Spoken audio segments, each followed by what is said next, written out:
Welcome to the Dacus Report, hosted by Pacific Justice Institute founder and president Brad Dacus. For 25 years, PJI has counseled, represented, and defended people whose religious freedoms, parental rights, or sanctity of life have been obstructed or violated, all free of charge.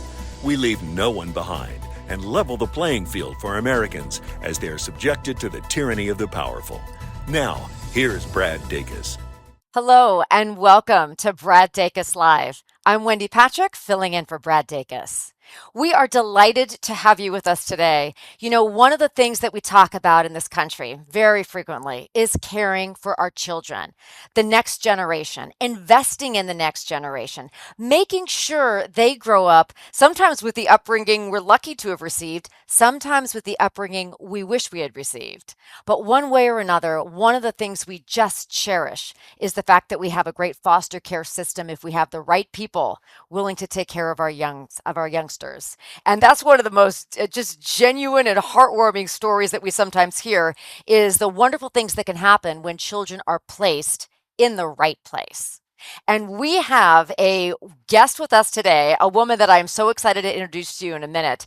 That is the right place. Her name is Kerry, Polland, and she is one of the most sought after places where children can be placed based on her extensive knowledge, not only of how to raise children the right way, but her good work in the area of special needs, disabled adults, the kinds of people that are vulnerable victims.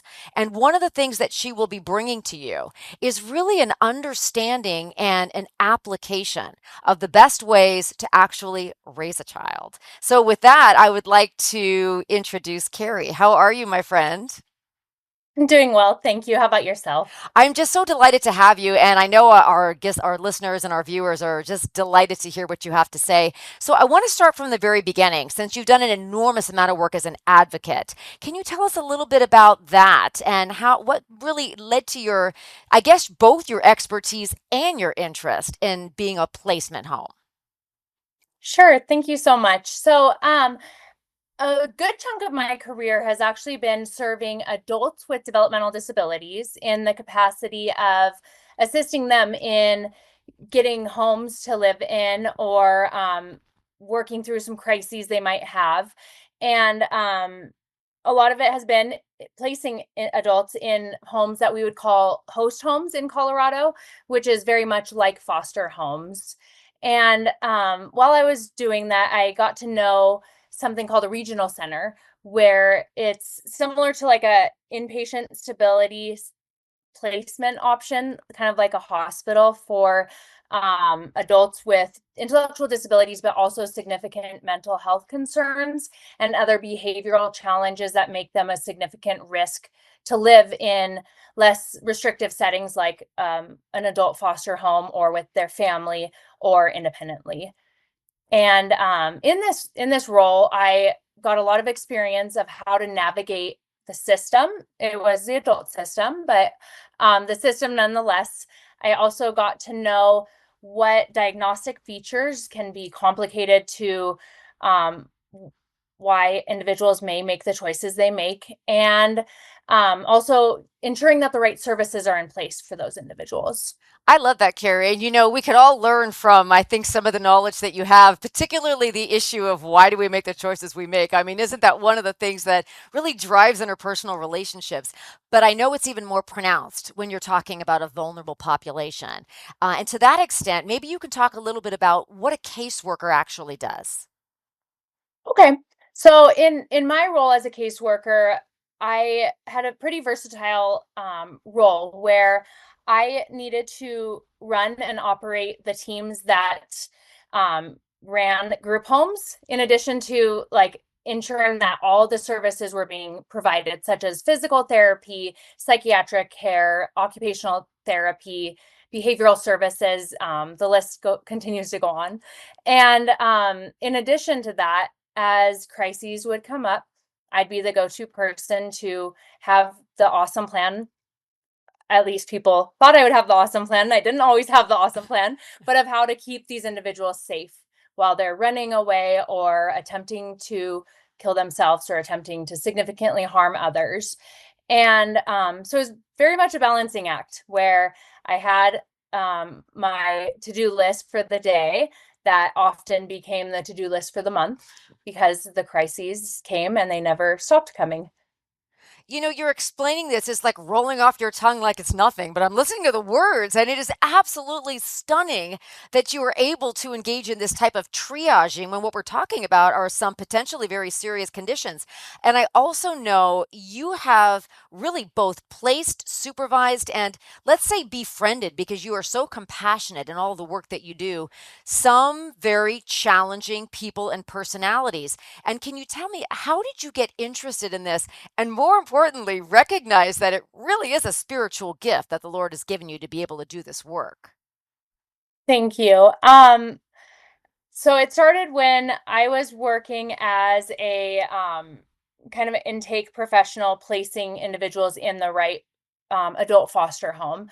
And I met this young lady who, when you read on paper, her history, her diagnostic features, the explosions she had, it was extensive. It was scary. And then I went to meet her and she was scary, but she had a team that had provided everything to hope to keep everyone safe. And I got to place her, and it was successful because there was that collaborative team approach where everyone listened to each other's perspective and worked together to provide the right programming to help her be more successful than she had been prior to living in the regional center.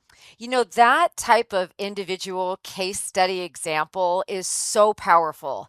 Sometimes people talk generally about what it's like to be an advocate, a caseworker, a foster parent, without really drilling down and letting people know this is really what it's like. And these are some of the things that you have to pay attention to going in. And, along those lines, I know that your career sort of took a shift from serving adults that were developmentally disabled to becoming a foster parent. And I'm wondering what that transition was like. I know it's one thing to place others, whether it's children or adults or people that have special needs. It's quite another to be the placement home and then, of course, not surprisingly, be the most coveted placement home. What? Probably in Colorado, I would say probably one of the ones in the US. But how was it making that shift?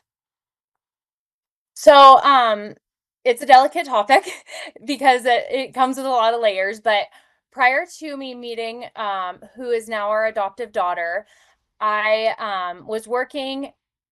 One of the group homes that I was caring for was a home of male sex offenders and who did have the intellectual disabilities, but they also were offenders. And I was asked to cover this home. So I thought it was like maybe a month kind of gig, and it turned into a year and a half.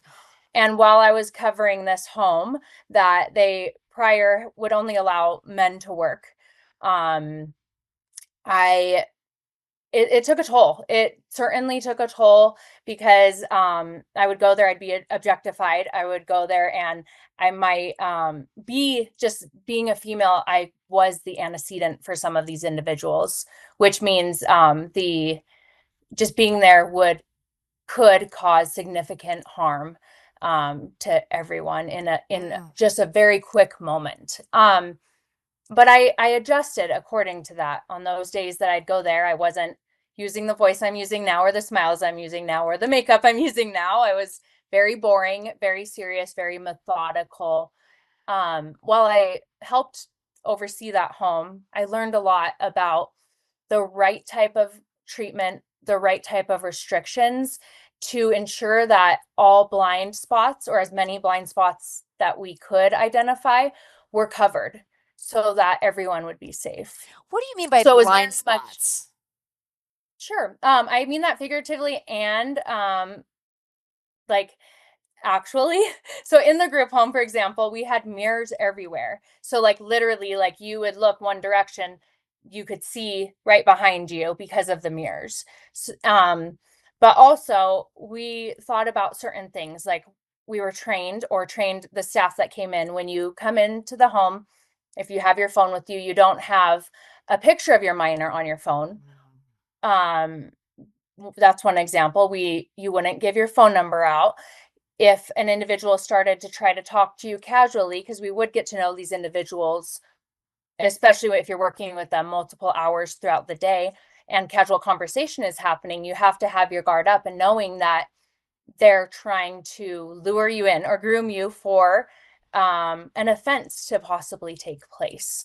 And so, in studying the cases and getting together with the correct treatment team in getting coaching and guidance on how to handle each individual, there were significant restrictions in place to ensure that those blind spots were covered. You talk about blind spots and mirror, literally having eyes in the back of your head, I suppose, is what those mirrors allow you to do. I know there's a lot that goes on here. Everything from making sure that the commercials on the television sets are appropriate, whatever the vulnerabilities are. I know there's a lot more that goes into that than some people might realize. When you say treatment facility, there are a few of us that have ever been to one of these places you're discussing, and you're both brave and blessed to take on this work. So thank God you're doing what you do. But I also know that you're very mindful of the constitutional protections that this population has to. And maybe it came so naturally in the setting because that's a unique setting that obviously Jesus talked about. Maybe it's easier to be a good witness to the cognitively acute, although they may be more a tougher nut to crack, as we say. But it also sounds like just being so accepting of the faults that these people had. Were you successful simply by your conduct in having some of them ask you, what makes you so different? Not necessarily with my clients. The interactions with my clients was a lot different than having I mean, so I had one woman in my home who she would pick up on things, and when she would, it was for the sake of aggressing towards you and trying to attack you. Mm. So we didn't necessarily talk a lot about like my perspective on things or why I am the way I am, because that would open me up to getting attacked. But so I Understood. really shied away from those kind of talks. I change the subject and move on and like go help someone cook some food. Yeah. But with my employees, certainly those conversations would come up, and I did have a unique opportunity to mentor a lot of different employees and help them pursue their dreams professionally, but also encourage them in their personal growth. Now I'm even more amazed than I was at the beginning because you're right. It's complicated, shall we say. It sounds like there's not only a lot of moving parts as a practical matter, but as a faith-based woman, there's a lot of moving parts regarding what you should or shouldn't say. And I can't imagine in a group environment, there's going to be maybe members of both groups there. You've got your employees, you've got your clients, some of whom are going to respond differently depending on what you say. And after the break, we are going to transition a little bit into you becoming a foster parent. And I can't wait to hear how you describe that experience. I know you've teased it up a little bit by talking about your daughter. But hold that thought. We're talking to Kerry Polland, a Colorado-based child advocate and foster parent. This is Brad Dacus Live. I'm Wendy Patrick filling in, and we will be back in a flash. At PJI, we exist to serve everyone in need of counsel, representation, and defense of their religious liberties, parental rights, and the sanctity of life. We don't take cases based on how high profile they are. We are workhorses, not show horses. Keep current on PJI's work on all the legal challenges we face on a daily basis by signing up for our Legal Insider email newsletter at pji.org. Now, back to the Dacus Report. Welcome back to Brad Dacus Live. I'm Wendy Patrick filling in for Brad Dacus. We have been talking with Kerry Polland. She is an advocate, now a foster parent. I mean, just wears so many different hats and is somehow able to navigate a variety of personalities all at the same time while showcasing the love of Christ. And Kerry, welcome back. We were talking before the break about sharing faith and how tricky it can get when different people might react differently. That's the understatement of the year, considering the population that you work with. But I want to talk about your daughter. And I wonder if you could sort of introduce this topic by letting us know, how did you first meet her and what that was like? So the youth pastor at our church, him and his wife were foster parents, and they got a case of three young ladies. And when we first saw them, so let me backtrack a little bit. My husband and I had been serving with them in the high school youth group. And when they let us know they got a placement of 3 young girls, I was really excited to meet them and excited to see our friends as parents. And when we saw our friends the first time after they took this placement, they were so frazzled, like beyond frazzled, so exhausted. And my friend and I, who are both parents, talked amongst ourselves and we were like, they obviously need help, so we're going to go help them. And from our parenting experience, from all the experience we have and the passion we have for children, we thought we had it handled and they needed to learn how to parent. But when we got there, this was not any ordinary parenting experience at all. And we left after 2 hours and I was dripping sweat. Oh. And that was with me and 2 other adults attempting to get some sort of structure going on for these 3 little girls. And my daughter was one of them that I was helping, and I will never forget, but I was attempting to put her down for a nap because that was something that there was a lot of resistance, was sleeping. And like, we are getting her to nap whether she wants to or not. And she was 3.5 at the time, like sucking on this little pacifier because it would not come out of her mouth even when she was eating.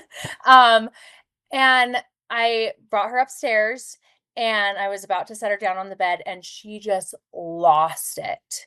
And in that moment, I knew that this little girl had been sexually assaulted. Like, there was no doubt about it.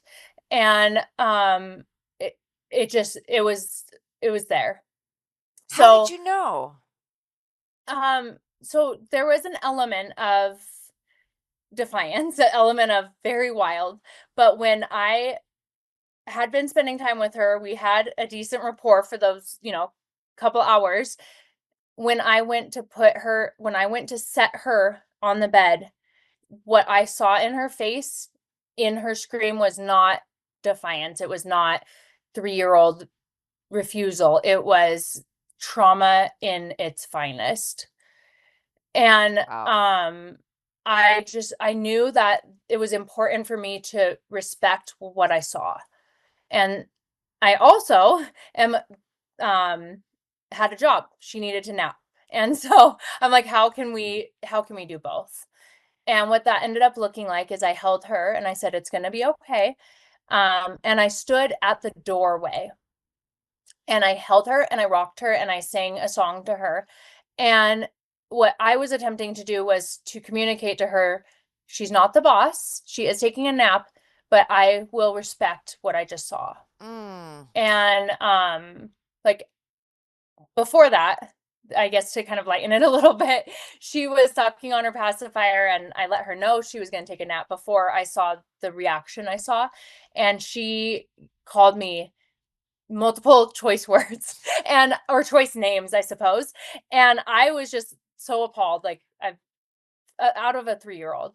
But I was like, okay, I see what we're dealing with and whatever. But so in that moment, I fell in love with her. I fell in love with the mess. I fell in love with knowing that this little girl needed to be protected, knowing that this girl was going to fight her life through this. And I wanted to be there beside her for her to know that she's not the only one that's stubborn, but she may have this history. And I wanted to walk alongside her to help her navigate her future. And I cried when I was singing a song that I sing to my son.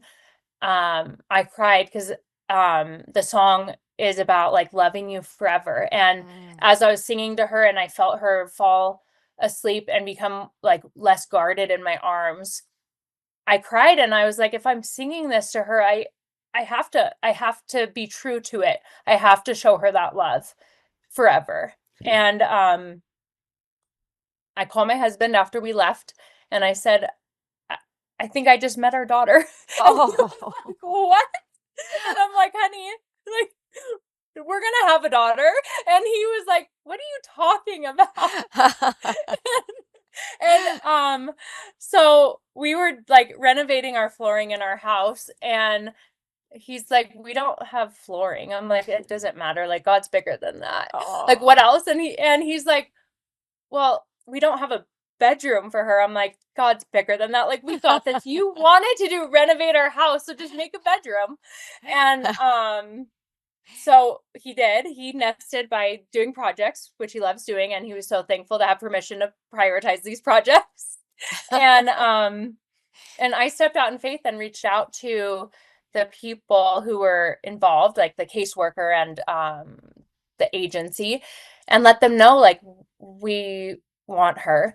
Oh. Um, it was a very complex situation where all three girls had to be removed from our friend's house and live in separate homes.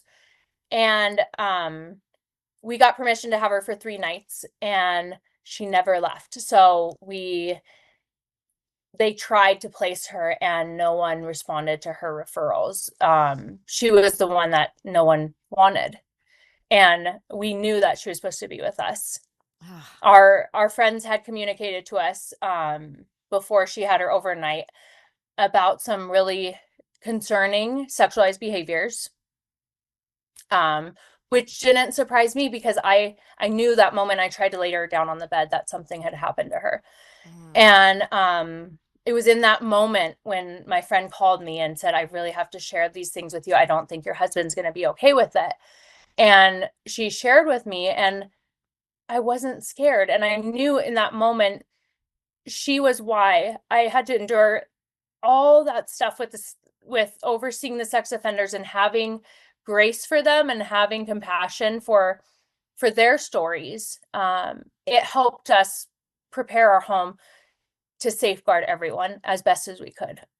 Well, it sounds like you're married to a saint and you're a saint. I'll tell you, I did not think that story was going to end with her falling asleep and actually taking a nap. But that just goes to show you what your intuition was able to do in terms of prompting you how to respond. You know, the ability to recognize that type of trauma and history, sexual history, unfortunately, in the moment is one thing.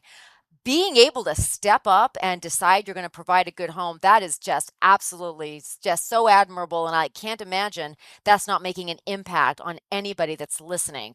And I wonder, you know, the transition that you made, taking this lovely little girl into your home and helping her and living with her and loving her as your own daughter. How did you talked a little bit about it, but how did your training in terms of caring for so many others transition, given that, I mean, you've been training and dealing and caring for vulnerable populations of all types, you know, whether it's offenders or disabled adults. How did that translate into actually taking somebody in as a daughter, not a client? So it meant we fronted with preparing for the uncomfortable and having safeguards as needed. What it looked like was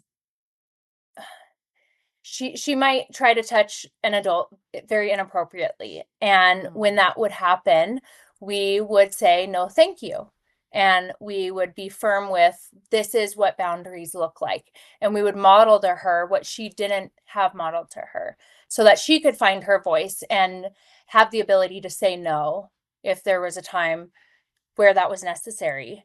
um it meant that when she was, not her fault, but when she was drawn to one of the caregivers in an inappropriate manner, it meant the other one of us would step in and take over in an effort to help de-escalate her, because some of her, with her struggles and her past, it meant that if she was being reminded of someone who had harmed her or who had groomed her, or who she may have thought was showing affection in a way that a parent should, um, we had to untease a lot of complex Ugh. dynamics. I want to thank you so much for joining Brad Dacus Live today. That was, I hope we can do it again. There's so many things I want to ask you. That was wonderful. Thank you for joining us. You've been listening to Kerry Polland, a Colorado-based child advocate, foster parent, and absolutely all-around terrific human being. Thank you, Kerry, for joining the show. Thank you. All right. And thank you to our viewers for watching and tuning in to Brad Dacus Live. I'm Wendy Patrick, filling in for Brad, and it has been an absolute pleasure to spend some time with you today on a subject that, whether or not you have your own kids, you're a foster parent, or somewhere in between thinking about having kids, is relevant to all of us. So thank you so much, and God bless each one of you. We would love the opportunity to continue to serve you. Just visit pji.org and click the Legal Insider button to sign up for our email newsletter. At PJI, we help individual employees, employers, business owners, pastors, students, citizens of every stripe through our practical resources, counsel, representation, and defense, all free of charge at pji.org. PJI is an island of stability and assurance in our ever-churning sea of legal and societal chaos. We are here for you. So folks, just remember, it's our God-given freedoms we're talking about. Now, let's choose to keep them. I'm Brad Dacus, president of the Pacific Justice Institute. Let's continue the fight for your freedoms.